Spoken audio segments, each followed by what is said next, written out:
नवी मुंबईतील तुर्भेमधील उड्डाणपुलाचे काम अनेक महिने बंद पडल्याने नागरिकांना प्रचंड वाहतूक कोंडीला सामोरे जावे लागत आहे।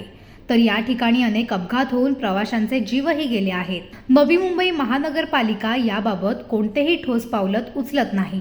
अनेक तक्रारी करून देखील पुलाचे काम रखडलेलेच आहे।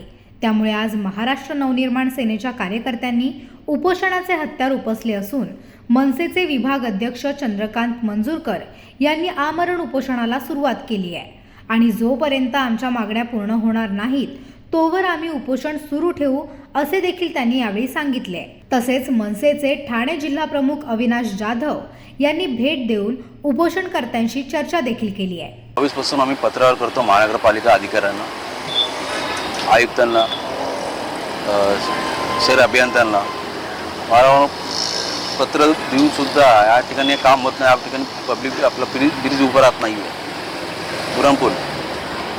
तरीसुद्धा आम्ही 2022ला बी आम्ही आंदोलन केलेलं, मोर्चा काढलेलं।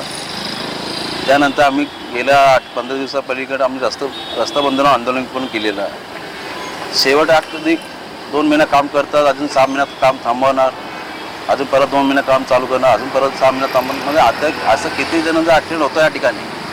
प्रशासन महानगरपालिका अधिकाऱ्यांना लक्ष देत नाही आहे। आता आमची आई बसलेली आहे, यांचा मिस्टर, त्यांचं 60 वर्षाचं मिस्टर, त्यांचं ऑफ झालं। आता हे करणार काय? म्हणजे महानगरपालिका अधिकारी ह्यासुद्धा बी कळत नाही आहे, यांना विचारात पण सुद्धा नाही आहे। म्हणजे माणसं काही आहेत काय, रोज रस्ता रोज कंटिन्यू क्रॉस करताना रोज सकाळी कंटिन्यू 1000 पब्लिक इथून क्रॉस होतात। ह्यासुद्धा सुविधा देत नाही आम्हाला। आम्ही टॅक्स भरत नाही का महानगरपालिका?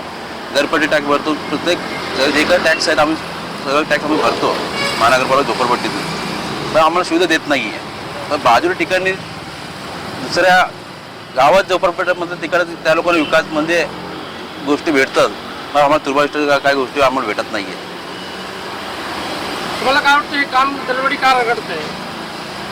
कॉन्ट्रॅक्टर अधिकारी ज्या स्थानिक लोक आहेत ते लोक काम अडवणार, त्यांचं काय मला असं का टक्क्यावर काय लेणं देणं का आम्हाला तो कल्पना नाही आहे। पण 2022ला वर्कआउट काढलं होतं, 2023ला काम संपन्न तारीख दिलं तर 2023 ऑक्टोबरला।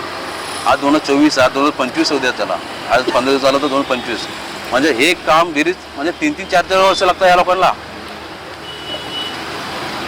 आपका ये आमरण उपोषण कब तक चलने वाला है? जोपर्यंत आमच्या मागण्या पूर्ण होत नाही आहे तोपर्यंत आमचं उपोषण असं चालू असणार।